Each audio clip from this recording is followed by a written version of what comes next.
जम्मू कश्मीर में अचानक आतंकी घटनाओं में तेजी से इजाफा हुआ। पिछले कुछ दिनों तक शांति के दौर से गुजर रहे इस क्षेत्र में 9 जून के बाद एक 3 आतंकी घटनाएं सामने आ चुकी है।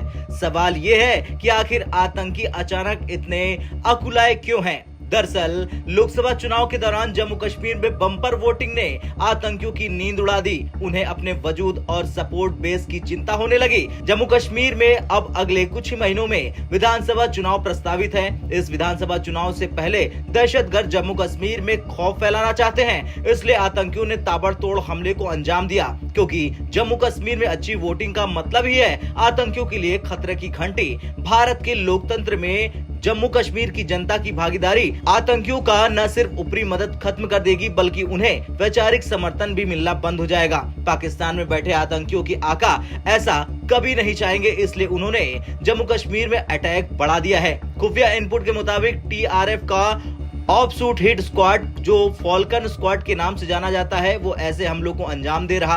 आतंकियों के इस गिरोह में विदेशी दहशतगर्द भी शामिल है। इसके अलावा हाल के दिनों में जम्मू कश्मीर में पर्यटकों की लंबी कतारें भी पाकिस्तान में बैठे आतंकियों के सरगनाओं को खटक रही। इसलिए ये तत्व घाटी में अमन के माहौल को किसी भी हालात में खत्म करना चाहते हैं। खुफिया सूत्रों के मुताबिक पाकिस्तान की शह पर जम्मू कश्मीर में प्रस्तावित विधानसभा चुनाव की तैयारियों को निशाना बनाने की नीयत से ये हमले किए जा रहे हैं। जम्मू कश्मीर विधानसभा चुनाव से जुड़े हलचल पर आईएसआई की लगातार नजर है। खबर है कि इन हमलों की साजिश पीओके में रची गई।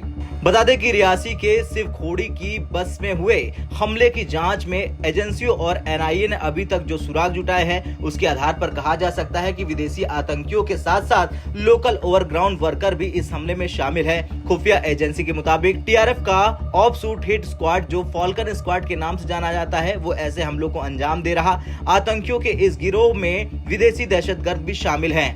बता दें कि डोंडा के छतकला में आतंकियों और सुरक्षा बलों के बीच गोलीबारी में सेना के 5 जवान घायल बताए जा रहे हैं। घायल में एक स्पेशल पुलिस ऑफिसर भी शामिल है। कठुआ हमले में एक जवान बलिदान हो गया है और एक आतंकी की मौत बताई जा रही है, जबकि रियासी हमले में 9 तीर्थयात्रियों की मौत हुई थी। अब आपका क्या कुछ कहना है? जिस तरह से पीओके में बैठकर ये आतंकी अपने ऑपरेशन को अंजाम दे रहे, उसे लेकर कमेंट कर जरूर बताएं। ब्यूरो रिपोर्ट, भारत तक।